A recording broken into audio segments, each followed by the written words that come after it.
बिस्मिल्लाहिर्रहमानिर्रहीम। फ़वाइद मक्किया का दूसरा बाब है, 8वीं फसल है हरकत की अदायगी। सबक नंबर 22 में खुशामदीद। आज के सबक में हम ज़म्मा, फ़तह और कसरा की अदायगी के बारे में पढ़ेंगे। तो सबसे पहले आप यहाँ पर यह समझ लें कि हरकत कहते किसे हैं। आपने तो ये पढ़ा होगा कि ज़बर ज़ेर पेश इसको हरकत ये कहा जाता है, लेकिन जो फ़न तजवीज़ है, फ़न तजवीज़ की इस्तिलाह के अंदर हरकत कहते हैं कि वो आवाज़ जो किसी हरफ पर इरादतन ज़्यादा की जाती है उसको हरकत कहा जाता है। ये तो क्या हरकत की तारीफ़। और हरकत की 3 किस्में हैं, एक है फ़तह, एक है ज़म्मा और एक है कसरा, जो कि आप तफसील से पढ़ चुके हैं। बाकी जो खड़ी ज़बर, खड़ी ज़ेर, उल्टा पेश है, ये हरकत के अंदर शुमार नहीं होती हैं। जो पहला मसला जो जिक्र फरमा रहे हैं उसको देख लें। फरमा रहे हैं कि फ़तह सात इन्फ़िताह फ़म और सोत के, और कसरा इन्फ़िखाज़ फ़म और सोत के, और ज़म्मा सात इंज़िमाम शफ़तैन के ज़ाहिर होता है।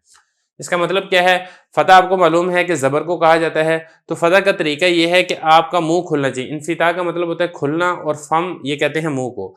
मतलब ये है कि आपका मुंह खोले और उसके अंदर आवाज़ हो। इस तरीके से आपने फ़तह को अदा करना है। आगे कसरा देखिए, फरमा रहे हैं कि कसरा इन्ख़िफ़ाज़ फ़म और सौत के अदा होता है। अब इसको ज़रा समझ लें, इन्ख़िफ़ाज़ फ़म क्या होता है। देखिए, इन्ख़िफ़ाज़ इसका मतलब होता है नीचे की तरफ माइल करना, यानी होंठों को नीचे की तरफ माइल करके जिस तरीके से या पढ़ी जाती है, या की थोड़ी सी बू देकर आपने कसरा को अदा करना है, और साथ साथ इसके अंदर आवाज़ भी होनी चाहिए। ये तो हो गया कसरा। आगे फरमा रहे हैं कि जो ज़म्मा है वो सात इंज़िमाम शफ़तैन के ज़ाहिर होता है। इंज़िमाम कहते हैं मिलाना, और शफ़त कहते हैं होंठ को। शफ़तैन मतलब दोनों होंठ। मतलब इसका ये है कि होंठ इस तरह गोल हों कि दाएं बाएं से मिले हुए हों, दरमियान से खुले हुए हों, यानी होंठों को गोल करके जिस तरीके से वाओ मारूफ की आवाज़ निकलती है, इस तरीके से आपने ज़म्मा को अदा करना है।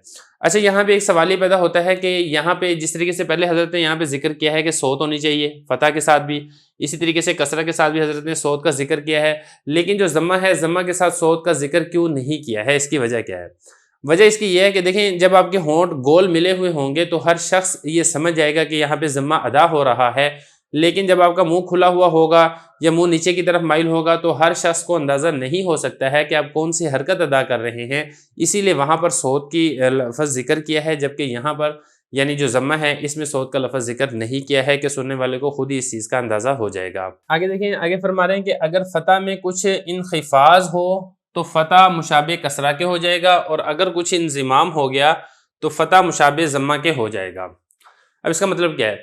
देखें, जो फ़तह है, फ़तह को इन्फ़िताह फ़म और सोत से अदा करना चाहिए, कि इसमें जो इन्ख़िफ़ाज़ है ये बिल्कुल नहीं होना चाहिए, और ना ही इसके अंदर जो इंज़िमाम यानी होंठों को गोल करना है ये भी बिल्कुल नहीं होना चाहिए।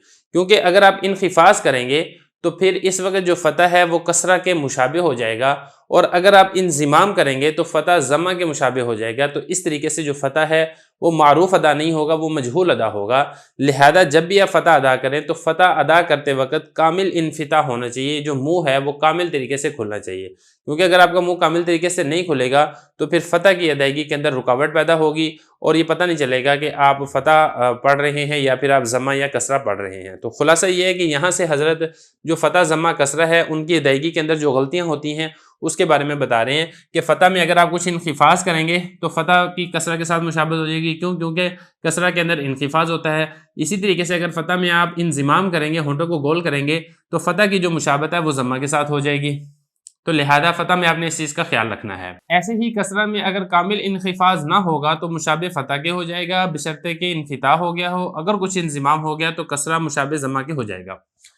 देखिए, कसरा के बारे में मैं आपको बता चुका हूँ कि कसरा के अंदर इन्ख़िफ़ाज़ करना ये ज़रूरी है, यानी नीचे की तरफ माइल करके पढ़ना है। जिस तरीके से या मारूफ अदा की जाती है, बिल्कुल इसी तरीके से आपने कसरा को अदा करना है। तो कसरा की अदायगी के अंदर आपने इन्ख़िफ़ाज़ का ख़ास एहतमाम करना है, यानी नीचे की तरफ ये माइल होना चाहिए। और अगर आप उसके अंदर इन्फ़िताह फ़म कर देंगे, यानी मुँह को खोल देंगे, जिस तरीके से फ़तह के अंदर मुँह को खोला जाता है, تو پھر کسرہ کی مشابہت فتح کے ساتھ ہو جائے گی، کیونکہ فتح کے اندر انفتاح فم ہوتا ہے، تو لہذا جو کسرہ ہے وہ مجہول ادا ہوگا۔ یہ اسی طریقے سے آپ نے کسرہ کی ادائیگی میں انخفاض فم کے بجائے اگر آپ نے انضمام شفتین کر دیا ہے، یعنی ہونٹوں کو گول کر دیا ہے، تو پھر اس وقت بھی جو کسرہ کی ادائیگی ہے وہ ضمہ کے مشابہ ہو جائے گی، تو پھر جس کی وجہ سے کسرہ کی ادائیگی درست نہیں ہوگی۔ تو خلاصہ یہ ہے کہ جس طریقے سے آپ نے فتح میں انفتاح فم کا خیال رکھنا ہے، بالکل اسی طریقے سے کسرہ کے اندر آپ نے انخفاض فم کا خیال رکھنا ہے۔ دیکھ ذرا یہ بتا رہے ہیں کہ جو کسرہ ہے، کسرہ میں اگر کامل انخفاض نہ ہوگا تو پھر کسرہ جو ہے وہ فتح کے مشابہ ہو جائے گا۔ کب؟ اگر اس کے اندر انفتاح کر دیا آپ نے، اور اگر آپ اس کے اندر انضمام شفتین کریں گے تو کسرہ مشابہ ضمہ کے ہو جائے گا۔ دیکھیں آگے مسئلہ حضرت یہ فرما رہے ہیں کہ جو ضمہ ہے، ضمہ کے اندر آپ نے انضمام شفتین کا خیال رکھنا ہے کہ جو ہونٹ ہیں وہ گول ہونے چاہیے، درمیان میں تھوڑا سا خلا ہونا چاہیے۔